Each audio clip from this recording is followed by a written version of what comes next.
Hello बच्चों, नमस्कार। आप लोग देख रहे हैं यूट्यूब चैनल MCI और मैं हूं विकास त्रिपाठी। बच्चों, कक्षा 10 गणित में आज हम लोग एक्सरसाइज 5.2 यानी समांतर श्रेणी की दूसरी एक्सरसाइज पढ़ेंगे।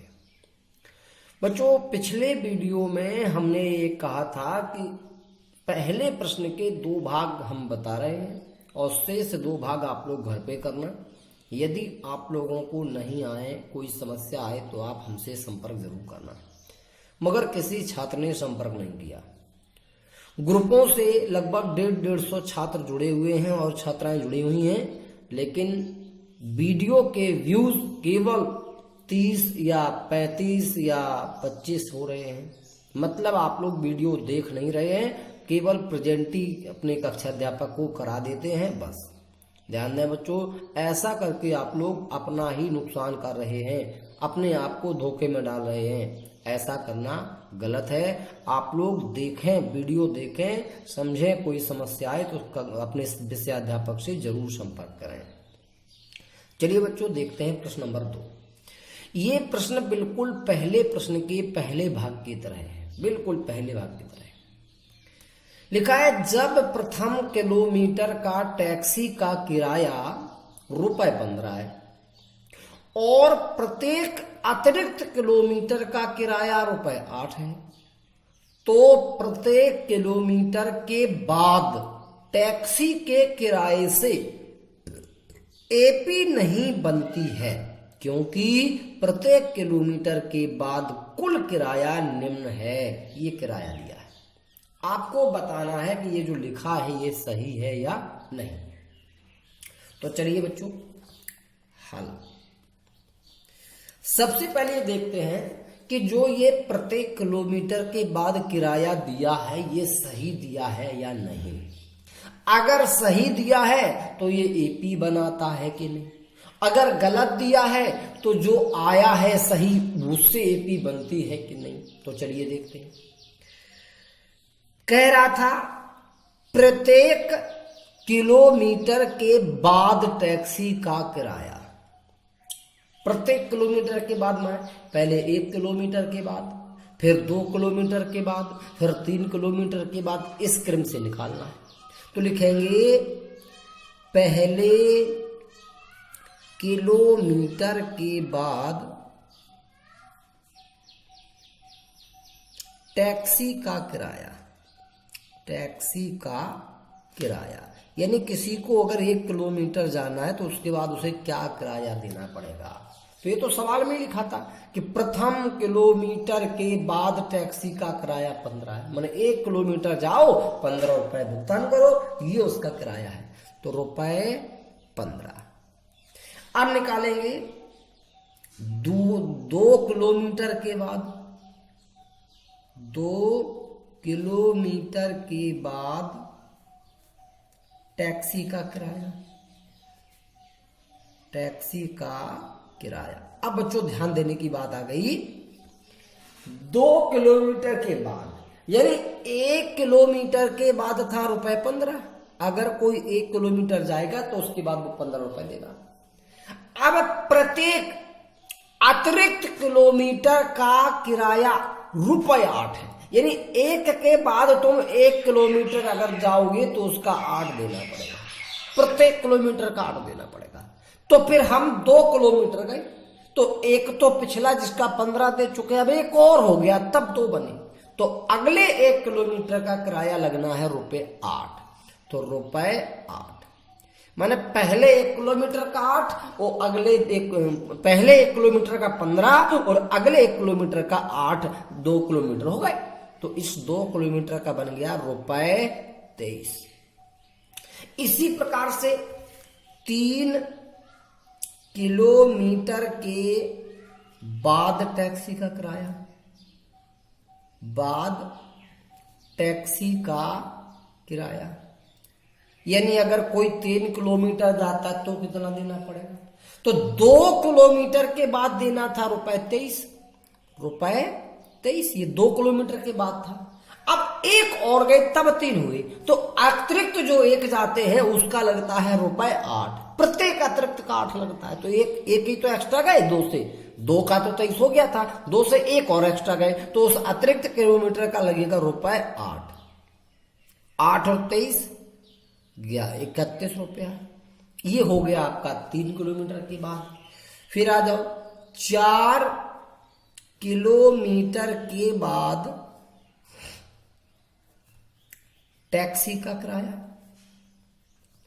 तो बच्चों 4 किलोमीटर के बाद टैक्सी का किराया माने 3 किलोमीटर के बाद रुपए 31 था। 3 से कितना और गए जो 4 हो गए, 1 किलोमीटर, और अतिरिक्त 1 का लगता है रुपए 8, तो रुपए 8 बराबर रुपए 39। इस क्रम में प्रत्येक किलोमीटर के बाद टैक्सी का जो किराया आया है वो आया है पहले 15, ये आया था 15, दूसरा आया 23, तीसरा आया 31, चौथा आया 39, डॉट डॉट डॉट। तो जो सवाल में कुल किराया दिया था वो सही नहीं था, गलत था। हमारा सही किराया आ गया 15, 23, 31, 39, डॉट डॉट डॉट। अब हमें देखना है कि ये एपी बनाते हैं या नहीं। तो पहला पद A1, दूसरा पद A2, तीसरा पद A3 और चौथा पद A4, डॉट डॉट चलता रहेगा। आपको पता है कि अगर जानना हो कि संख्याओं की सूची एपी है कि नहीं तो क्या करते हैं, सबसे पहले दूसरे पद से पहला पद घटाकर इनका अंतर प्राप्त करते हैं, फिर तीसरे से दूसरा घटाकर इनका अंतर प्राप्त करते हैं, फिर चौथे से तीसरा पद घटाकर इनका अंतर प्राप्त करते हैं। अगर ये सभी अंतर समान आए तो यह समांतर श्रेणी में है। तो चलिए सबसे पहले हम दूसरे पद में से पहला पद घटाएं। दूसरा पद था बच्चों 23 और माइनस पहला पद था 15, 23 में से 15 घटाया 8। अब हम दूसरे पद से तीसरे पद से दूसरा पद घटा लेते हैं। तीसरा पद था 31 माइनस दूसरा पद था 23, 31 से 23 घटाओ 8। अब हम चौथे पद से तीसरा पद घटा लेते हैं। चौथा पद था 39, तीसरा पद था 31, घटाते हैं 8। हमने पाया कि दूसरा और पहले पद का अंतर, तीसरे और दूसरे पद का अंतर, चौथे और तीसरे पद का अंतर समान है, यानी समान अंतर है। और जब अंतर समान है तो श्रेणी भी समांतर, यानी हम कह सकते हैं चूंकि A2 माइनस A1 बराबर है A3 माइनस A2 बराबर है A4 माइनस A3, और अगर ये सारे अंतर समान हैं इसलिए 15, 23, 31, 39 डॉट डॉट एपी में है, एपी में है। ये आपका पहला प्रश्न कंप्लीट हो गया। अब देखते हैं बच्चों प्रश्न नंबर 3। दी हुई एपी के प्रथम 4 पद लिखो जबकि प्रथम पद ए तथा सार्वंतर डी दिया है। यानी आपको किसी एपी का प्रथम पद ए दिया होगा, सार्वंतर डी दिया होगा, आपको इसके प्रथम 4 पद लिखना है। तो देखते हैं बच्चों, पहला पार्ट, दूसरा, इसमें 5 पार्ट है। हम आपको सीधे तीसरा, चौथा और 5वां बताएंगे। पहला दूसरा आप लोग घर पे ही करें और इनको भी घर पे करें। तीसरा पार्ट है a बराबर 4 और d बराबर -3। हमें इसके प्रथम 4 पद निकालना है। तो बच्चों ध्यान देंगे, किसी भी एपी के प्रथम 4 पद का मतलब हुआ A1, A2, A3 और A4।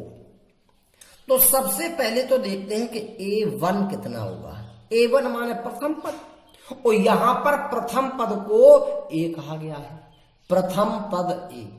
तो प्रथम पद को हम ए और a1 किसी भी रूप में किसी भी प्रतीक के रूप में निरूपित कर सकते हैं। तो जो a1 है ये भी प्रथम पद है और a भी तो प्रथम पद ही है, तो a1 बराबर a। और a का मान आपको दिया है 4, यानी हमारे AP का पहला पद आ गया 4।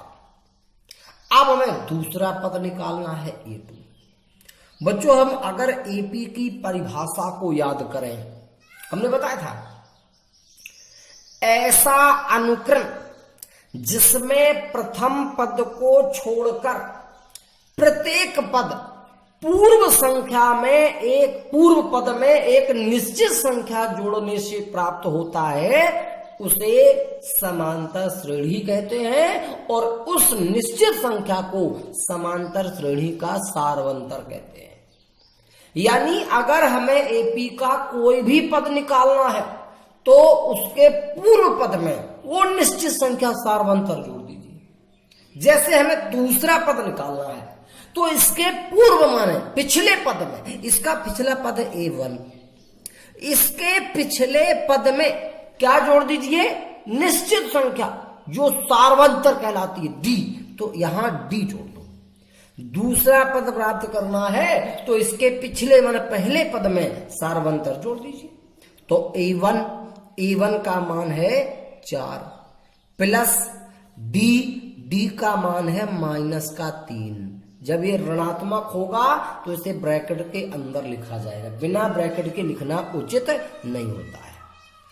अब 4 तो 4 ज्यों का त्यों, ये प्लस का गुणा ब्रैकेट हटने से माइनस में हुआ तो प्लस गुणा -3। 4 में से 3 घटाया 1, ये इसका दूसरा पद आ गया। अब बात करते हैं तीसरे पद की, A3 की। तीसरा पद निकालना है तो इसके पूर्व पद में फिर D जोड़ दो। इसका पूर्व माने इसका पिछला पद कौन होता है, इसका पिछला पद होता है A2। तीसरे के पहले कौन आता है, A2, दूसरा पद A2। और प्लस क्या जोड़ना होता है, सारवंतर, निश्चित संख्या जोड़ने से। सर निश्चित संख्या क्या होती है, सारवंतर D, तो A2 में D फिर जोड़ दीजिए। A2 अभी हमने निकाला था 1 प्लस D का मान फिर से वही -3, फिर से ब्रैकेट हटेगा, प्लस गुणा माइनस हो जाएगा तो -3। 1 में से 3 घटाओ -2। अब चौथा पद और चाहिए। चौथा पद भी पिछले पद में D जोड़ने से मिलेगा। चौथे के पिछले पद को क्या कहोगे, A3 तीसरा पद, और प्लस क्या D। तीसरा पद कितना है, तीसरा पद अभी निकाला था -2 प्लस D कितना है, -3। ये -2 ज्यों का त्यों, ये प्लस गुणा माइनस फिर से -3 हो गए, ये जुड़ के हो गए -5। तो आ गए एपी के प्रथम 4 पद। कौन कौन आए, पहला पद आया 4, दूसरा आया 1, तीसरा आया -2 और चौथा आया -5। ये हो गए आपके आंसर। बच्चों इसी प्रकार से हम इसका भाग नंबर 4 देखेंगे। भाग 4 में A बराबर -1 है और D बराबर 1/2 है। A बराबर -1 और D बराबर 1/2। वही करना है हमें, इस एपी के प्रथम 4 पद ज्ञात करना है। बच्चों हमें पता है कि पहला पद होता है A1, और A1 कैसे मिलेगा, हमें पता A1 को भी प्रथम पद कहते हैं और A भी यहां प्रथम पद है। तो A1 बराबर A1 और A एक ही चीज है, तो A जो है उसका मान है -1। तो इस एपी का प्रथम पद हो गया -1। अब दूसरा पद A2, सबको पता है अगर एपी का कोई पद चाहिए तो उसके पिछले पद में सारवंतर D जोड़ दीजिए। तो A2 दूसरा पद चाहिए, इसके पिछले पद को क्या कहोगे, A1। तो A1 में क्या जोड़ दो, सारवंतर D जोड़ दो। यहां पर A1 जो है, A1 का मान आया था -1 और प्लस D का मान है 1/2। इसकी भी बटे 1 कर लो, इनका एलसीएम ले लो। 1 और 2 का एलसीएम आ गया 2।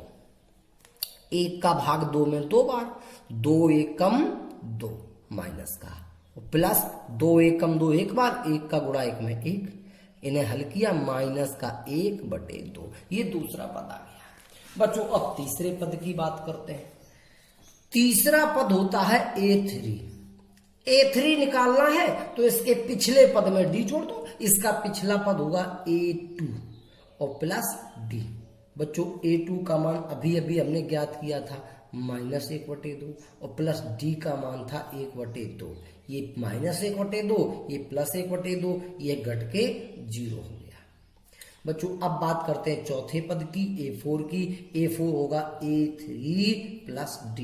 A3 अभी अभी हमने ज्ञात किया 0 प्लस D का मान 1/2, इन्हें जोड़ोगे तो 1/2 प्राप्त होगा, क्योंकि 0 में किसी भी संख्या को जोड़ने से कोई प्रभाव नहीं पड़ता है, जो संख्या थी वो जो का त्यों आ जाती है। अतः AP के प्रथम 4 पद, पहला पद आया था 1/2, दूसरा पद आया था -1/2, तीसरा पद आया था 0, चौथा पद आया 1/2। अब देखते हैं बच्चों इसका 5वां पार्ट। इसमें A बराबर दिया है -1.25 और D बराबर दिया है -0.25। इसमें भी आपको इस AP के प्रथम 4 पद ज्ञात करने हैं। तो चलिए सबसे पहले प्रथम पद A1 माने A होता है, A है आपका -1.25। अब दूसरा पद A2 मतलब A1 और प्लस D। A1 आपने अभी अभी ज्ञात किया था -1.25 और प्लस अब D का मान आपको दिया है, D बराबर दिया है -0.25। बच्चों मैंने कहा था कि अगर ये ऋणात्मक हुआ करे तो इसे ब्रैकेट के अंदर लिखा करें। अब ये -1.25 तो है माइनस, जब ये ब्रैकेट हटेगा तो प्लस गुणा माइनस क्या बनेगा, माइनस। अब 0.25 इन दोनों को जोड़ दीजिए, 5 में 5 जोड़ा 10 हासिल 1 आया, 2 और 2 4, 1 हासिल आया था 5 हो गया, 1 और 0 में जोड़ा 1 आ गया। ये भी ऋण का, चूंकि दोनों संख्याएं ऋणात्मक हैं, अगर समान चिन्ह की संख्याएं हो तो जुड़ती हैं, तो हमने जोड़ दिया। अब चिन्ह वही आता है जो प्रत्येक संख्या में लगा है। प्रत्येक संख्या में क्या है, माइनस, तो ये माइनस आएगा। अगर प्रत्येक संख्या में प्लस होता तो प्लस आ जाता है। तो दूसरा पद आ गया। अब तीसरा पद A3 बराबर, तीसरा पद माने हुआ A2 और प्लस D। A2 कितना था, -1.50 और प्लस D कितना है, -0.25। फिर से वही प्रक्रिया, ये -1.50 जो कहते हो, ये भी माइनस गुणा प्लस माइनस 0.25 जोड़ दीजिए।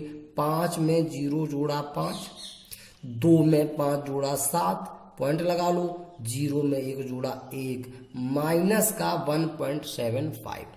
और चौथा पद होगा A3 प्लस D। A3 अभी अभी आपने ज्ञात किया माइनस का 1.75 और प्लस D का मान माइनस का 0.25। बच्चों सेम टू सेम 1.75 हो जाएगा, माइनस गुणा प्लस माइनस 0.25 जोड़ दीजिए। 5 में 5 जोड़ा 10 हासिल 1, 2 2 7 2 9 और 1 हासिल 10 की 0, फिर हासिल 1 और 1 2, ये आ गया माइनस का, ये आ गया तीसरा पद। अतः AP के प्रथम 4 पद, पहला पद आया था आपका -1.25, दूसरा पद आया था आपका -1.50, तीसरा पद आया था -1.75 और चौथा पद आ गया -2.00। ये हो गया आपका आंसर। तो बच्चों चौथे प्रश्न में निम्नलिखित प्रत्येक एपी का प्रथम पद और सारवंतर लिखो। इसमें 4 भाग हैं, हम आपको दूसरा भाग और तीसरा भाग बताएंगे, शेष भाग आप लोग घर पे करेंगे। अगर कोई प्रश्न ना आए तो हमसे संपर्क जरूर कर लेंगे। -5, -1, 3 और 7 ... कह रहा है इस एपी के प्रथम पद और सारवंतर को लिखिए। एपी का प्रथम पद यानी ए, जिसको हम A1 भी कहते हैं, प्रथम पद माने जो सबसे पहले लिखा, तो सबसे पहले कौन लिखा? -5। तो ये हो गया इस एपी का प्रथम पद। अब सारवंतर का मतलब होता है एपी के किन्हीं 2 क्रमागत पदों के बीच का अंतर। बच्चों ध्यान रहे, किसी एपी का सारवंतर निकालते समय हम एपी के किसी भी पद से उसके पूर्व पद को घटाते हैं, उसके अगले वाले पद को नहीं घटाते।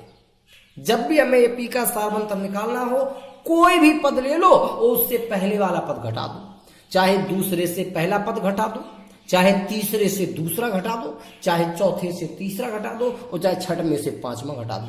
किसी भी पद से उसके पहले वाले पद को घटा दीजिए, जो अंतर प्राप्त होगा उसी को सारवंतर कहते हैं। तो चलिए बच्चों, हम इसमें दूसरे पद में से पहले पद को घटा लेंगे। दूसरा पद -1 माइनस पहला पद -5। जब भी ये माइनस में होगा दूसरा पद, तब इसको ब्रैकेट में जरूर लिखें। अब ये -1 है, माइनस गुणा माइनस ये प्लस हो जाएगा, और 5 +5 है, -1 है। जब दोनों संख्याएं अलग अलग चिन्हों में हो तो बड़ी संख्या से छोटी संख्या घटा दो। 5 में से 1 घटा दो, 4। चिन्ह हमेशा बड़ी संख्या का आएगा, तो ये प्लस का 4, यानी सारवंतर जो डी हम ज्ञात कर रहे थे, तो डी बराबर आ गया 4। ये दोनों आंसर हो गए, डी बराबर 4 और ए बराबर -5। बच्चों अगर हम चाहते तो अपनी सरलता के लिए इसका सारवंतर चौथे पद से तीसरा पद घटाकर प्राप्त कर लेते, तो और सरलता से प्राप्त हो जाता। चलिए अब देख लेते हैं इसका तीसरा पार्ट। तीसरे पार्ट में एपी है 1/3, 5/3, 9/3 और 13/3। हमें इसका प्रथम पद निकालना है, सारवंतर निकालना है। तो एपी का प्रथम पद, इसका प्रथम पद माने ए जो है वो है 1/3। अब सारवंतर माने किसी भी पद से उसका पूर्व पद घटाना है। दूसरे पद से हम पहला पद घटा देंगे। दूसरा पद है 5/3 और माइनस पहला पद है 1/3। हर समान है, अगर भिन्नों में हर समान हो तो सीधे अंश में से अंश घट जाएगा। 5 में से घटाया 4/3, ये सारवंतर दिया गया, और ये 1/3 ये इसका प्रथम पद आ गया। बच्चों अब पांचवा प्रश्न देख लेते हैं। एपी 10, 5, 0, -5 ... का सारवंतर डी 5 के बराबर है। औचित्य के साथ बताइए कि यह कथन सत्य है या असत्य है। आपको एक एपी दी है और कहा है कि इस एपी का सारवंतर 5 है। ये कथन सही है कि गलत है, और क्यों? औचित्य भी देना। बच्चों अगर प्राय देखें तो हमें ऐसा लग रहा है कि इस एपी का सारवंतर 5 है, ऐसा लग रहा है, मगर है कि नहीं ये बात तो हम उसे निकाल कर ही सही बता पाएंगे। तो बच्चों ध्यान देंगे, हम निकालते हैं एपी का सारवंतर डी के लिए हमने कहा था कि एपी के किसी भी पद से उसके पहले वाला पद घटा दो, सारवंतर आ जाता है। किसी भी पद से उसके पहले का पद, उसके बाद का पद घटाने से सारवंतर नहीं आता। तो किसी भी पद से कोई भी पद, हमने जैसे चौथा पद ले लिया, या मान लो पहले ही ले ले, दूसरे पद से पहला पद घटा दो। दूसरा पद है 5, माइनस घटाना है उससे 10। दूसरा पहला पद 5 में से 10 घटाया -5। जबकि प्रश्न में इसका सार्वंतर डी कितना दिया था 5। तो क्या ये कथन सत्य लिखा है? नहीं। लिखेंगे चूंकि दी गई एपी का सार्व अंतर -5 है, अतः दिया गया कथन असत्य है। कथन असत्य है।